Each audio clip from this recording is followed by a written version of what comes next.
This is a grand experiment to overhaul that system and write a new one. One of the great threats to the struggle for economic liberation is that we don't all agree on what the word liberation actually means. If entire groups of people can spend all their time working and remain poor, their civilization has failed them. We wanted to participate in a culture of self-disruption in endless pursuit of better. We wanted to be rigorously student-centric. We had a vision of training as an act of liberation, avoiding potentially oppressive constructs that you often see in both education and the workplace.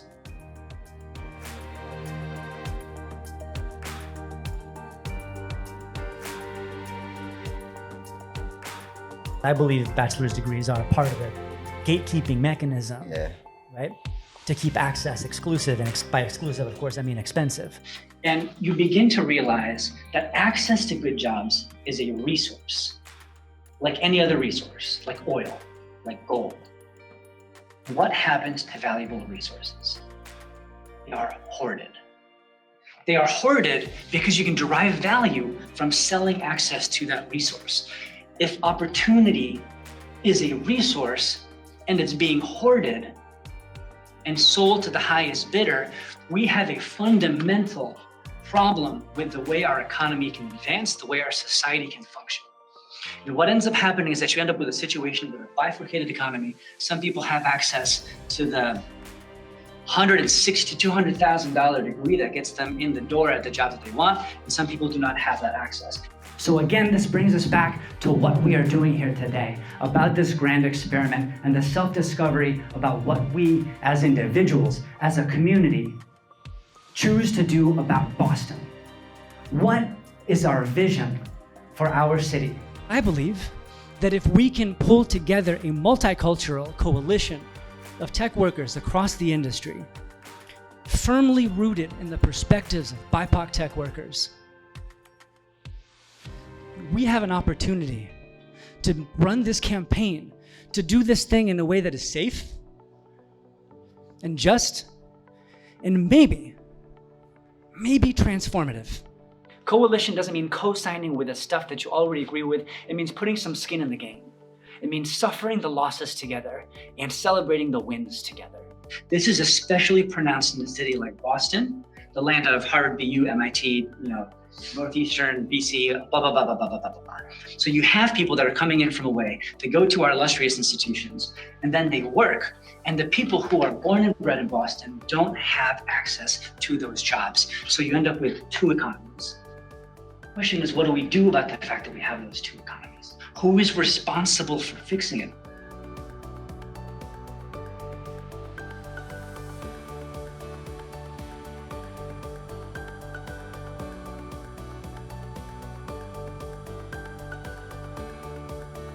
Because as long as the onus of paying for education is on the student, we will continue to see a yawning and unending stratification of wealth in America. At some point, we need to participate in the cultural shift that needs to happen before we can embark on any path to real systemic transformation. Frustration can spiral down into despair, or it can catalyze hope. It's a choice. Frustration can be a powerful conduit to victory. The bottom half of American earners haven't seen a wage increase since 1980. I live on a street that is absolutely lined with cars with Lyft and Uber stickers on the windshield. What happens to my entire neighborhood when all those jobs go away?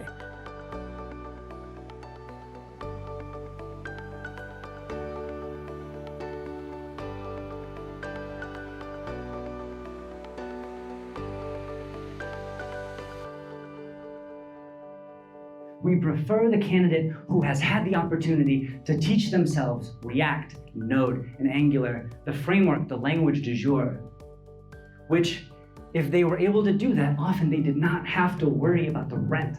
They did not have to worry about their next meal. And so they had the opportunity to devote themselves to building their skill set.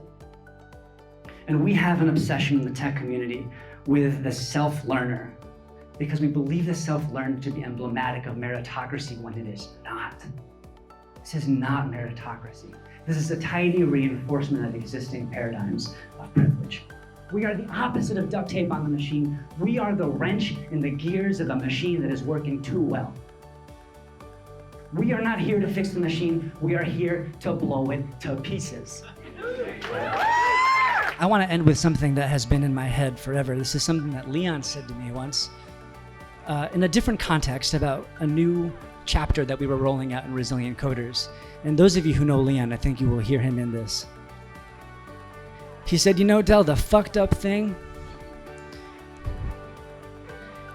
is that we have a shot at getting this right. Who would we be if we didn't take that shot?